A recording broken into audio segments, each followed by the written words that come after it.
Frank Vogel gets fired, and he deserved it. Now we need to trade AD and Westbrook. Why in the hell was Luka playing in a game that did not matter? And Aaron Rodgers is definitely going to fall off next season. Let's get into it.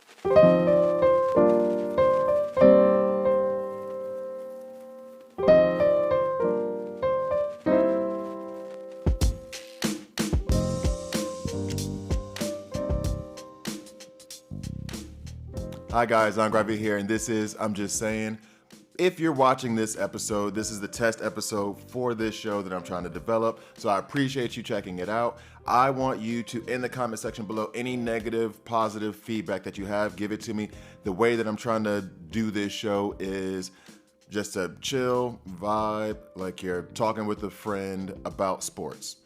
That's basically it. I wanted to be like an easygoing vibe on the show. Also, when I'm talking about this stuff, also give your comments about the sports takes as well. Don't just use it as a test and try to help me out, but also give your sport takes, because what I want to do is like 2 episodes a week. One episode will be like this, where I'm like presenting what sport thoughts I'm having, and then you guys reply in the comments below. And then the next episode that week will be me replying to those comments and arguing, disagreeing, agreeing, or whatever. So that's going to be the format of the show, or the format of this whole thing that I'm trying to do. So let's just get into it. What I am going to do is put my music in, because what I did was the music that I added, I kind of want to have in my ear while I'm talking about it, just so I calm down a bit. So anyway, getting into it. First segment is called Fight Me. In this segment, I'm going to just go ahead and go off on the things that I guess are irritating me, or something.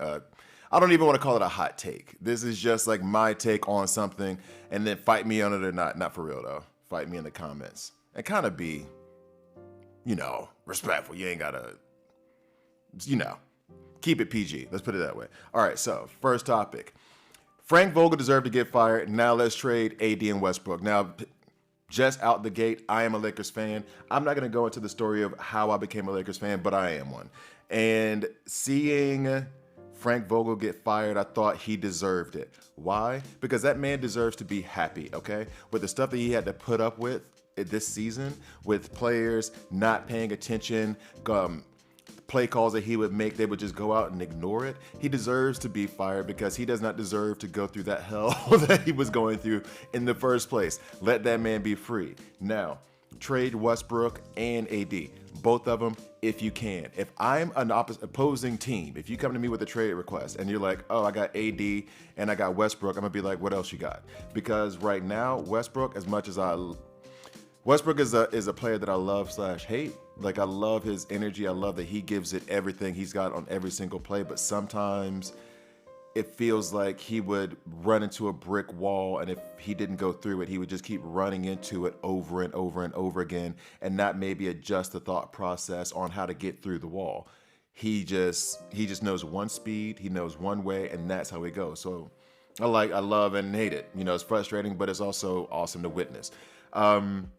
He's not what he used to be, but I still think he's a really, really good player. It's just that what they were asking him to do, pairing him with LeBron, when LeBron always says, or when everyone always says, he needs help, he needs someone else to take the ball. Yeah, they do that, and then, by the halfway through the second quarter, LeBron has the ball in his hands again. He doesn't relent the ball. What he needed was a shooter. What he needed was a Buddy Hield. What he needed was, DeMar DeRozan's a stretch, but he needed somebody who would be a three-point shooter. They needed to keep Alex Caruso. They needed to keep, even though I'm not a fan of Kuzma, he was getting better. I just don't think that he was a guy who could handle LA. It's a storied franchise. Like, some people can't handle being on the Yankees. Some people can't handle being on the Cowboys. Like, if whether you love or hate those teams, which are those two of those teams, I don't like. Whether you love or hate those teams, there is a massive spotlight on you when you play for those teams, because of all the history and the legacy that came before you.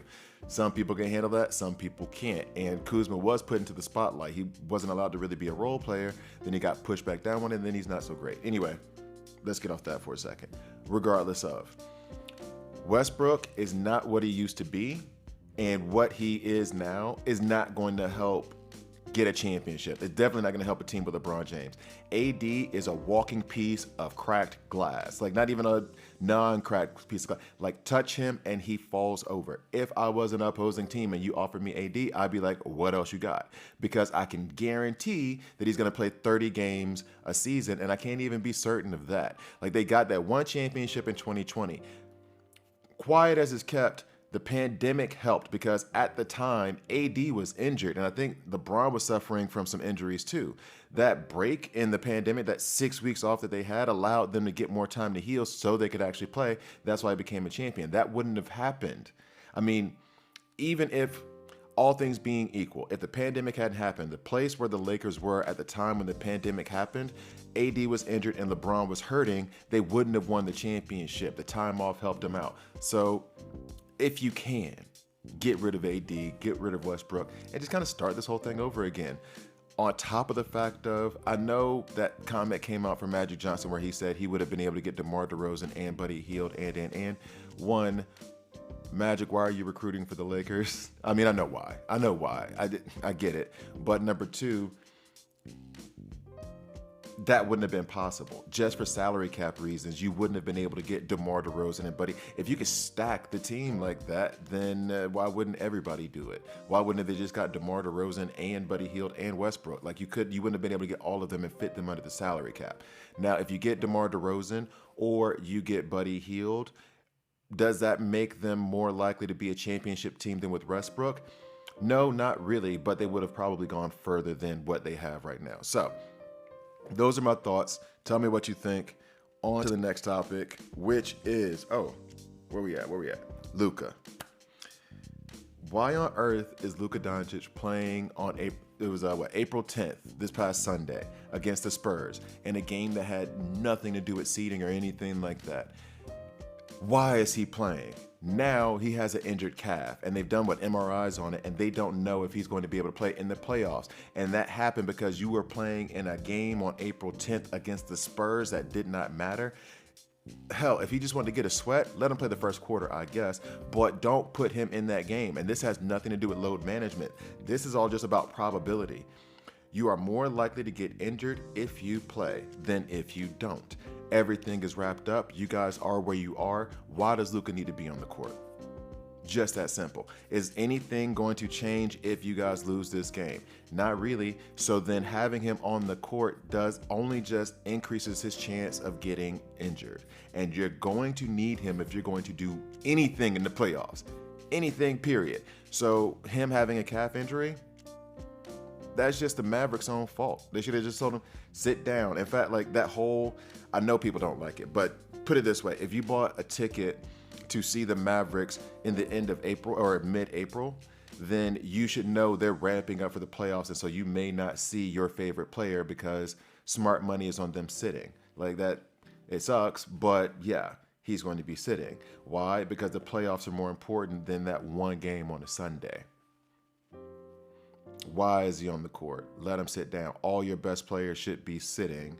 Let the bench players get some run and have some fun. They lose, fine, but if not, then they get some good experience, and it helps you run some sets, get some actual live action stuff going on. But no, you put Luka in, he gets hurt. Now your playoffs are in question. So miss me with that. Luka should not have been in the game. And lastly, in Fight Me is NFL topic. Aaron Rodgers is going to fall off. Why is Aaron Rodgers going to fall off? He just lost Devontae Adams. He just lost MSV, Marquez Valdez-Scantling. Hopefully I said that correctly. MSV, he's lost two of his primary targets. Now, when I say fall off, I don't mean that Aaron Rodgers is suddenly going to turn into Blake Bortles and he'll forget how to football. No. What I'm saying is that there goes that chance of them winning a Super Bowl this year, period. Like, they couldn't get past the NFC Championship game 2 years in a row with Devontae Adams on the team. Then they didn't even make it past the second round last year with them both on the team. And now you mean to tell me they're going to go further with receivers that Aaron Rodgers has less of a rapport with? Nope. You mean to tell me that he's probably going to be able to distribute the ball in the regular season and make awesome numbers? You know why he's going to have awesome numbers? Because he plays against the Lions and the Bears and the Vikings. That's why he's going to have awesome numbers. He's still going to be a top 5 quarterback in the league next year. However, I don't think that they're going to be able to make a run deep into the playoffs if you're missing two of the primary targets that he really relied on. So that's my view. I don't think that they're going to go anywhere next year. So what we're going to do, take a quick break, and then I'm going to go into the next segment. Hi guys, I'm Gravy here, and this is I'm Just Saying. So this segment is called Who Cares? Basically, it's where I take two sports stories, and say we shouldn't care about one and we should probably care about the other one. First story up is going to be Harden, the Sixers, and Tybalt is not fully vaccinated.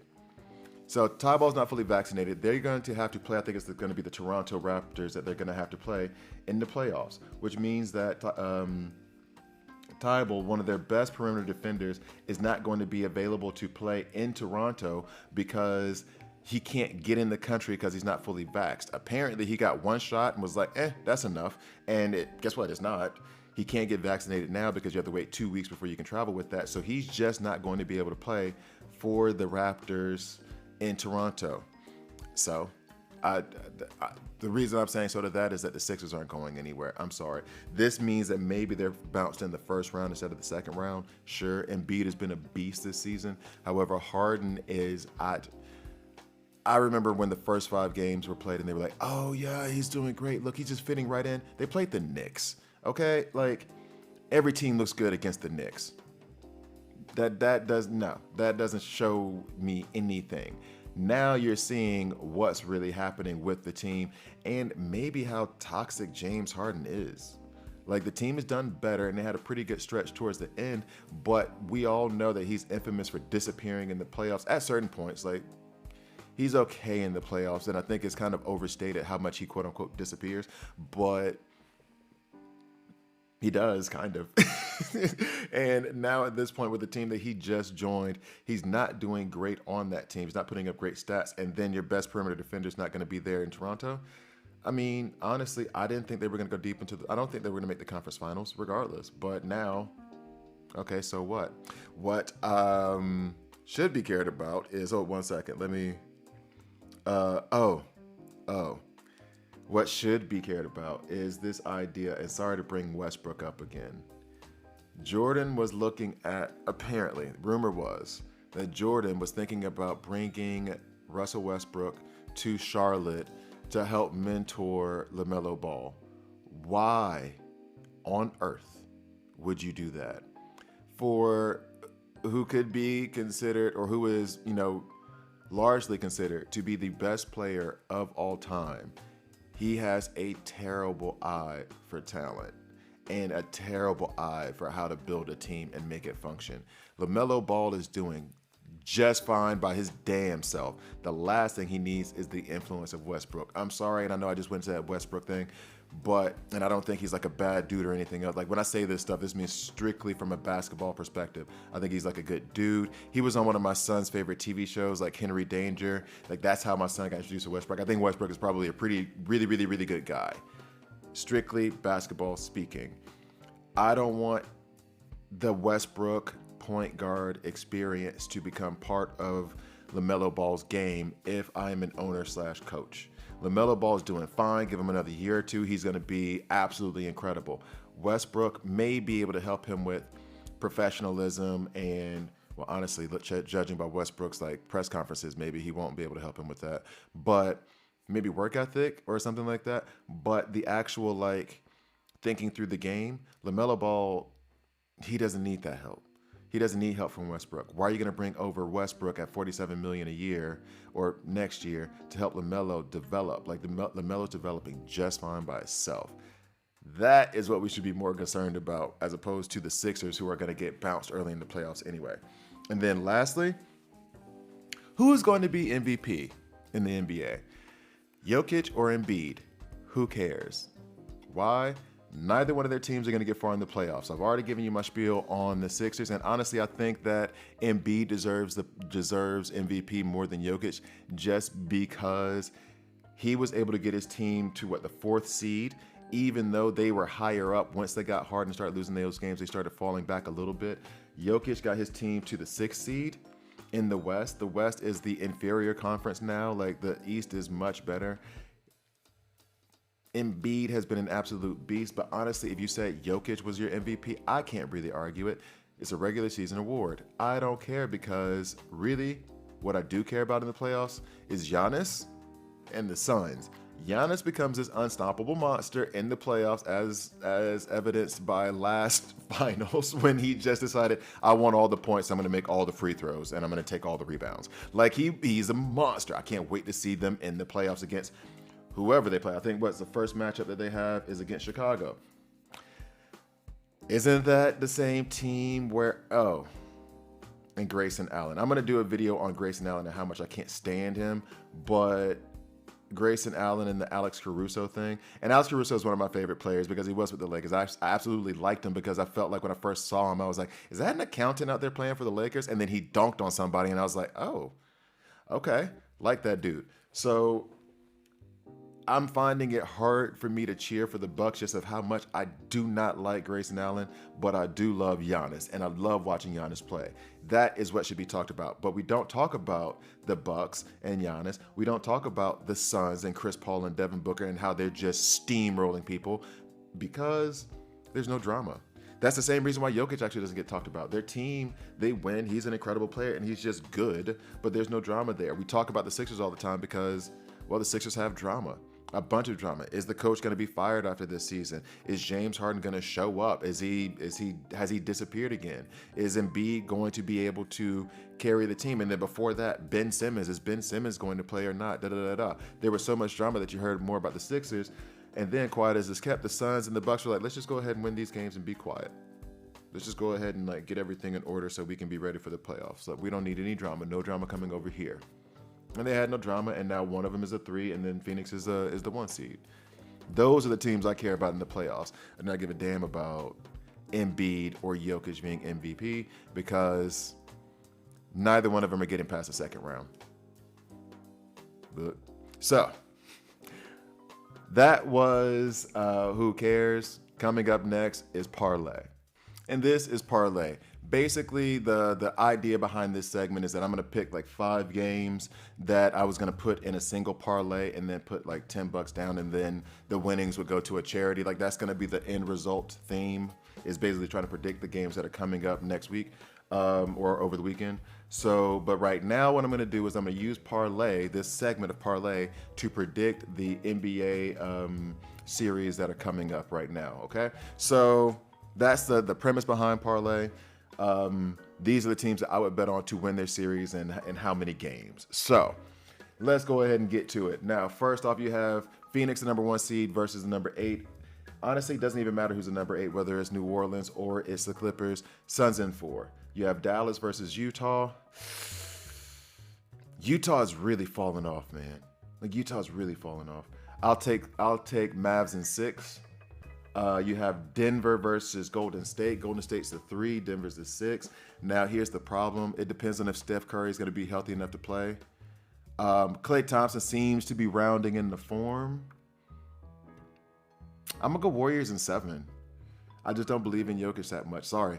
I know I shouldn't be saying that. Sorry. But then you have Memphis versus Minnesota. I love Memphis. I absolutely love Memphis. I love Ja Morant. Honestly, if I could, and I wanted to say this in that previous segment when I was talking about the MVP, I mean, I would take Giannis and Ja Morant for MVP over Embiid and Jokic. Probably shouldn't have said that, but yeah, true. And I know the argument for the Ja thing is well, his team does so well without him. Can't blame him for being on a good team. But anyway, so I'm going to take Memphis versus Minnesota. I'm going to take Memphis in 5. Miami versus whoever's the winner of Cleveland or versus.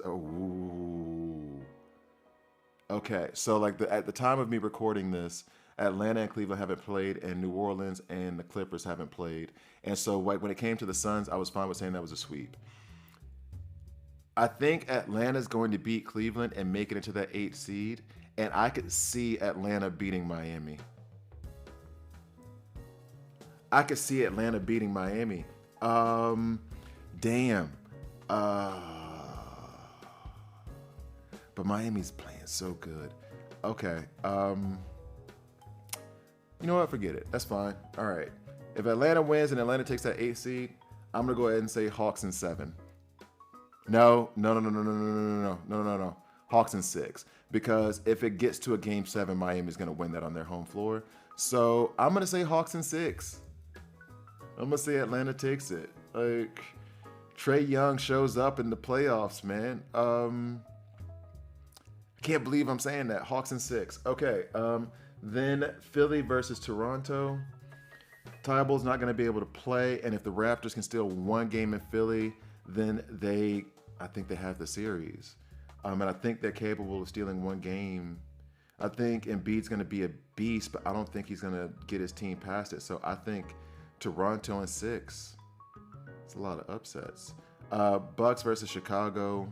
Bucks in 5. And then Boston versus Brooklyn. This is the series I want to see. This is the series I want to see. This is the series I want to see. And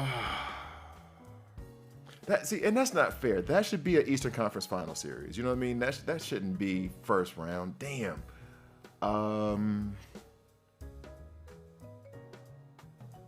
I genuinely don't.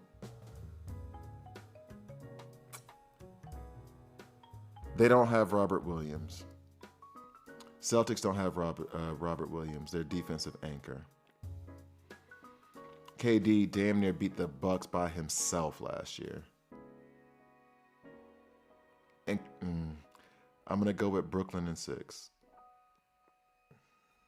I think the Celtics could really win, but I have a hard time going against KD and Kyrie. Damn. All right. So those are my predictions. Let me know what you think. Put it in the comment section below. That has been I'm Just Saying. I hope you enjoyed it. Give me your feedback. Let me know what was good. Let me know what was bad. I greatly appreciate you watching this test episode. Like truly appreciate it.